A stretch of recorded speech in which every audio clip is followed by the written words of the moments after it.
காரைக்காலில் பொங்கல் விளையாட்டுப் போட்டியில் முதல் பரிசு பெற்ற சிறுவன் வாய்க்காலில் மர்மமான முறையில் இறந்து கிடந்தார். சிறுவன் கொலை செய்யப்பட்டாரா? நடந்தது என்ன?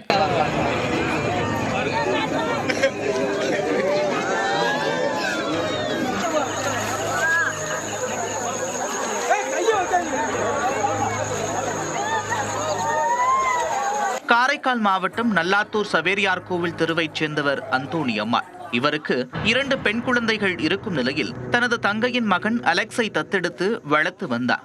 சிறுவன் அலெக்ஸ் நல்லாத்தூரில் உள்ள அரசு பள்ளியில் 4ஆம் வகுப்பு படித்து வந்தார். பொங்கலுக்கு மறுதினம் சவேரியார் கோவில் தெருவில் நடைபெற்ற பொங்கல் விளையாட்டுப் போட்டியில் கலந்து கொண்ட அலெக்ஸ் முதல் பரிசை பெற்று அனைவரின் கைத்தட்டலையும் பெற்றார்.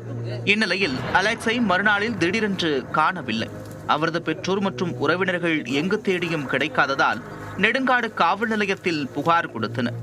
அதே நேரத்தில் சவேரியார் கோவில் தெரு கிராம மக்கள் ஒன்று சேர்ந்து இரவு முழுவதும் தேடுதல் வேட்டையில் இறங்கினர். மறுநாள் காலையில் அங்குள்ள சமுதாயக்கூடம் எதிரே வாய்க்கால் ஒன்றில் அலெக்ஸ் மர்மமான முறையில் இறந்து கிடப்பது தெரிய வந்தது. சம்பவ இடத்திற்கு விரைந்து சென்ற நெடுங்காடு போலீசார் அலெக்ஸ் உடலை கைப்பற்றி உடற்கூறாய்விற்காக காரைக்கால் அரசு மருத்துவமனைக்கு அனுப்பி வைத்தனர். மேலும் சிறுவன் அலெக்ஸ் உடம்பில் இடது தோள்பட்டையில் கத்தியால் குத்தியது போன்று உள்ளதாகவும் தலையில் காயம் இருப்பதாகவும் உறவினர்கள் தெரிவித்தனர். சிறுவன் நிர்வாண நிலையில் இறந்து கிடப்பதாகவும் அவரது உடைகளை காணவில்லை என்றும் உறவினர்கள் தெரிவித்துள்ளனர். சிறுவனை கொலை செய்து தண்ணீரில் வீசியிருப்பதாகவும் உறவினர்கள் குற்றம் சாட்டியிருக்கின்றனர். நண்டு பிடிக்க சென்று வாய்க்காலில் தவறி விழுந்து சிறுவன் இறந்திருக்கலாம் என்றும் சிலர் தெரிவித்துள்ளனர்.